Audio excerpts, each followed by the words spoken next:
Hello everyone, welcome back. So excited to have you here again, and even more thrilled to introduce our next speaker, Jenna Tang, a Taiwanese writer, educator, and literary translator working across Mandarin Chinese, French, Spanish, and English. She serves on the board of the American Literary Translators Association, and her work has appeared in McSweeney's, the Paris Review, LitHub, among many more. Jenna translates feminist Taiwanese authors and speaks widely on translation, language, and gender. Please join me in welcoming Jenna Tang.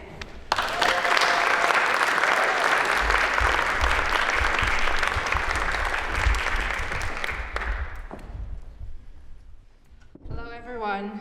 Can everyone hear me? Hear me good? Okay. Thank you everyone for coming here.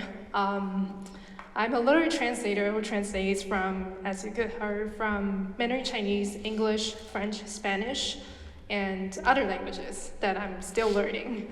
I was born and raised in Taiwan, in a traditional Hakka family outside of Taipei. Hakka is a dialect that is slowly disappearing, and the government has been trying so hard to do so many things to preserve this language and to encourage people to keep learning the language because it doesn't have a written system. And that's the family I grew up in. And this is a picture, I don't know when exactly, but it was taken in 1950s from my family. My grandmother has 15 children in total. And that's not all of them. And my dad hasn't appeared yet because he's the 15th. That makes me the youngest girl of the entire family. Living in a family like that means I'm listening to a lot of voices. Hakka is a very specific dialect that's spoken primarily in 3 counties in Taiwan. And therefore, like when I'm at home, I'm listening to Hakka all the time. It's something that when I hear, I know I'm coming home. And outside of my family, I'm learning Mandarin Chinese, the official language of the island, and I'm learning English at a very young age. And just living in such a family, also Hakka in itself bears so much of weight of stereotypes, stigmatizations, and misconceptions that there are people, a lot of people believe that Hakka people are the ones, are the culprits who carry all the hereditary diseases. And marrying a Hakka person means marrying with all those hereditary diseases, which isn't true. And so when I went to college in Taipei, I faked my accent in Mandarin Chinese so that people don't know I'm from Hakka. There's just a lot that I'm never ashamed of being a Hakka, but I know how the outside gaze look at Hakka. And a part of me just think about what it would be like if I'm fluent in so many other languages, because every single family member of mine are translators in some ways. They speak Hakka at home, they speak other dialects at home, but outside of the family, they have to speak another language. They have to know if they meet another Hakka outside of family, out in the world, they'll have to code switch. And so knowing that every single family member are translators makes me think about just what it feels like if I know so many other languages, more than 5 or even more. Like, what does that world look like? And that brings me to a journey of a lot of languages, like learning a lot of languages.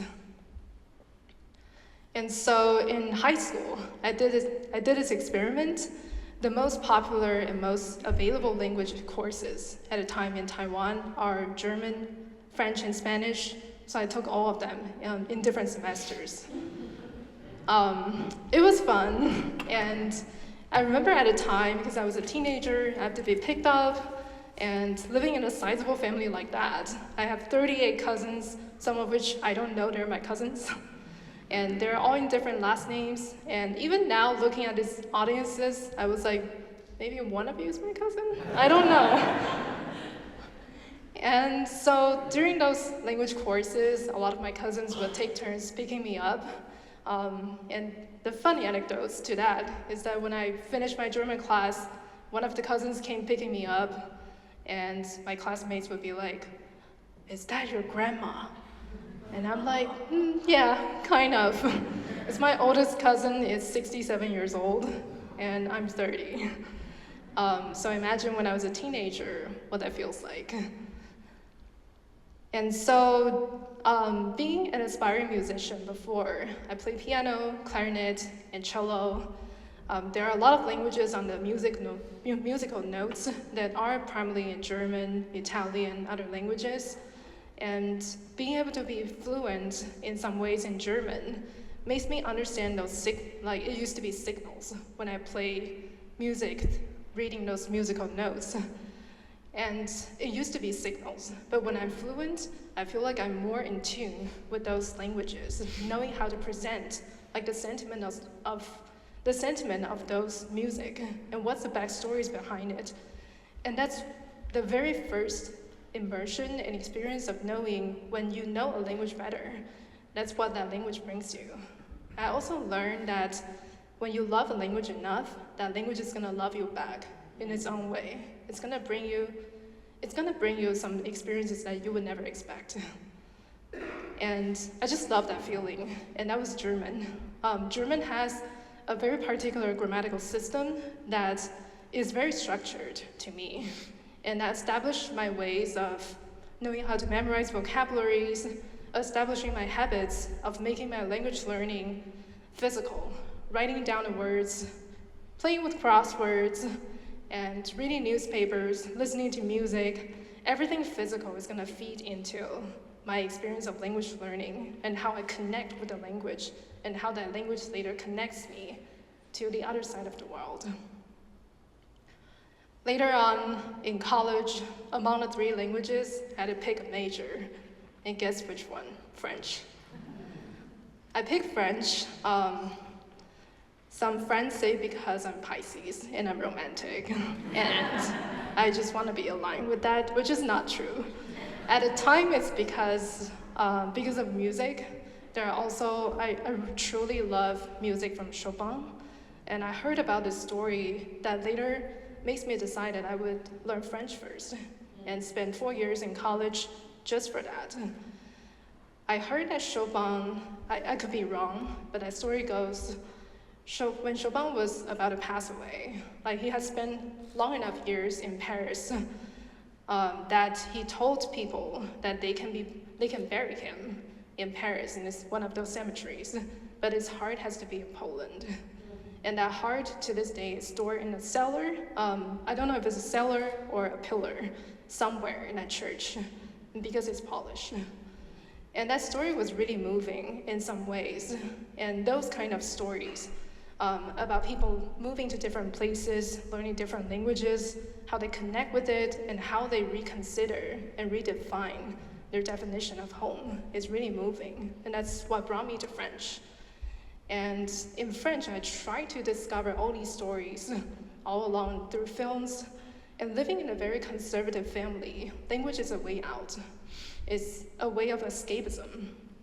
It's a way for me to know that when my family is expecting me to learn finance, to try to learn how to be rich, and to do all the quote-unquote practical works, I have language out. And they've been telling me being a translator is useless. Learning literature is useless. You're not gonna make any money. But little do they know that they're all translators. And so French brought me to Europe. I lived there for 1 year in the southeast in Lyon.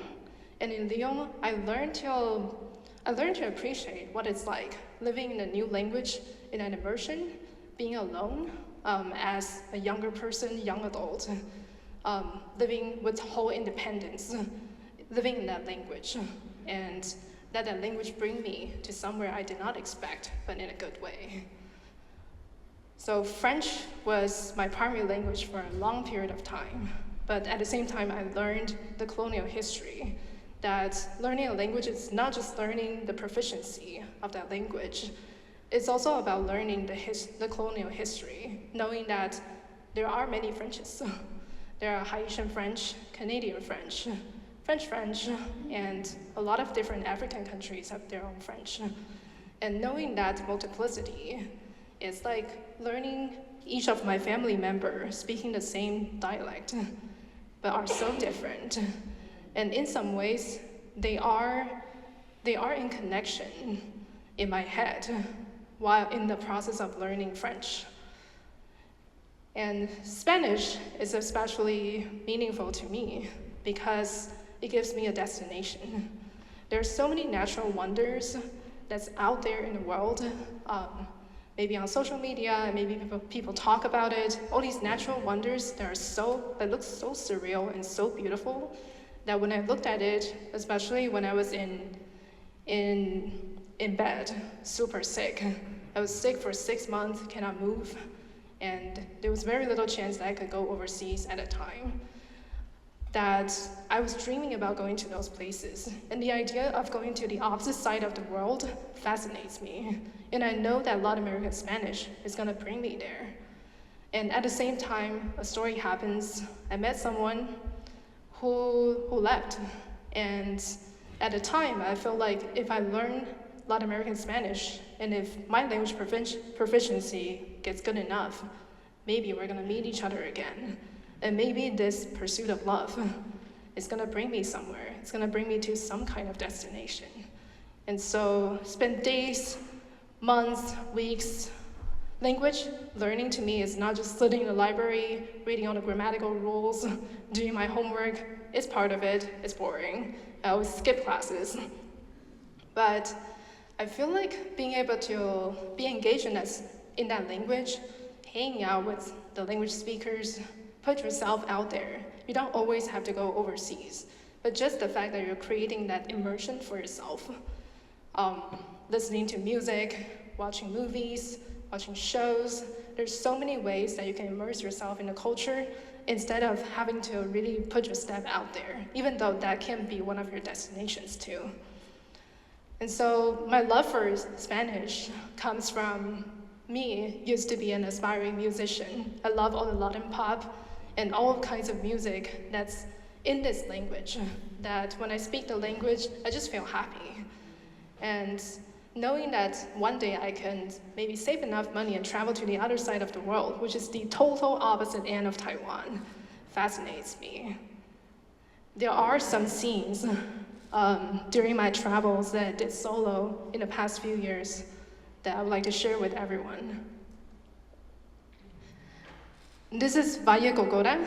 It's a mountain full of wax palm trees that has been there for over 80 years. Some of them are dying. That reminds me of my own dialect, Hakka. That they're beautiful, but they're dying, but they're still there in some ways. I rode a horse up there all the way to overlook this view. And at that moment, I felt like learning Spanish, we don't have to be fluent in a language to visit a place, but that's learning that language builds that very profound connection with people there. For me to be able to go off the beaten path, to be able to reach a place like this. The next place is Atacama Desert, under the southern sky full of stars. It was in the middle of the night, and we were just sitting around a bonfire, looking at the sky, and sitting there, we can literally see the stars moving around the sky. You can see the motion of it. And without that love for the language, and without pursuing Spanish further, I don't think I would be able to visit the same place the same way. And here's the salt flats in Peru. It's near Cusco area. Again, this is one of the destinations that I was hoping to reach at least once in my life. And that love for Spanish is coming back to me in this way. It becomes these kind of landscapes. It becomes all these little journeys where when people know that I speak the language, they're like, oh! And I love those immediate connections and those immediate comprehension and understanding between me and all these people who speak another language.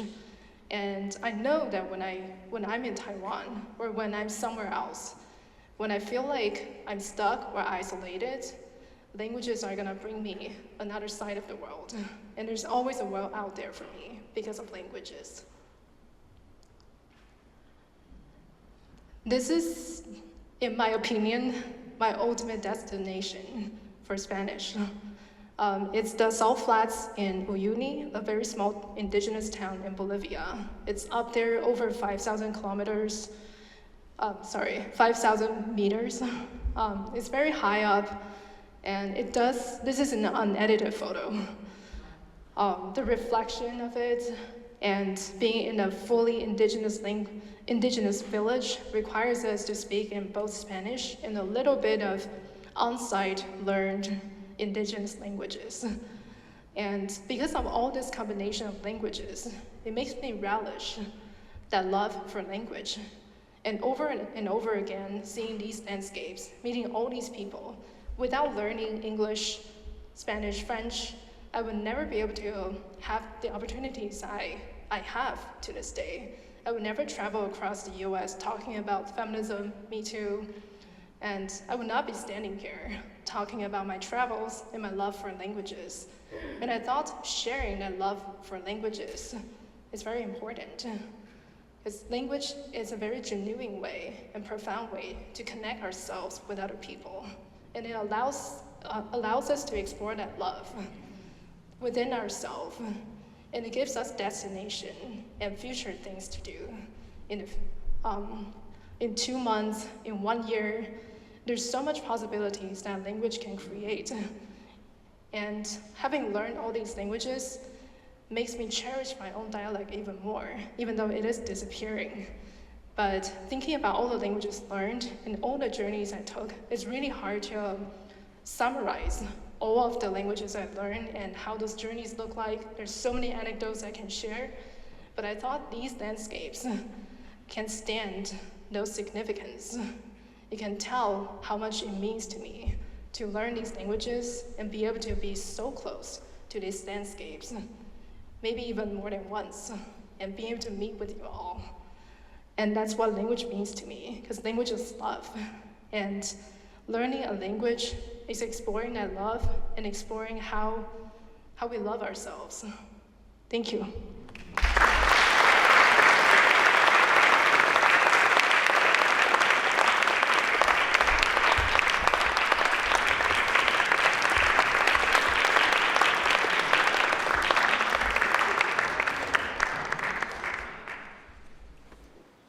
Thank you so much, Jenna. One of my most embarrassing fun facts is that I had to take Spanish 1 3 times, so I am in absolute awe of her. Do we have any other reflections from the audience? Anybody reflect on Jenna's talk? I also just wanted to share that, I also speak 6 languages, and I just think it's, wonderful just knowing that somebody else has that same, mentality that I do. I think that languages connects you more with, people and, learning cultures is something that I deeply value also.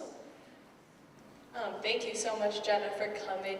I guess I have a rhetorical question, but just how some people, like Jenna, love learning languages and being able to spread that into their travels and make it more meaningful, but I feel like a lot of people where English is their first language and then they travel around the world and they expect other people, I myself included, to be able to speak English and to be able to travel to that place and be able to interact with that community. So I wonder how we can challenge people where language learning isn't their life passion, how we can still challenge them to travel in a meaningful way for the communities that they go to.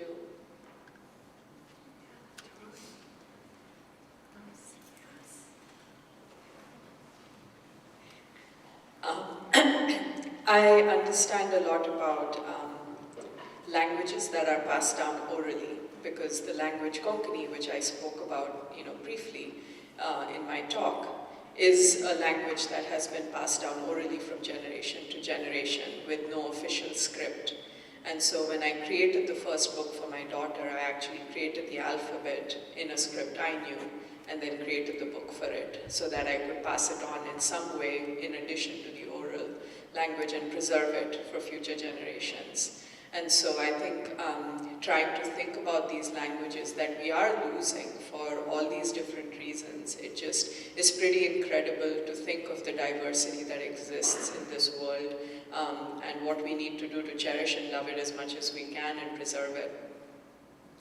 Thank you so much.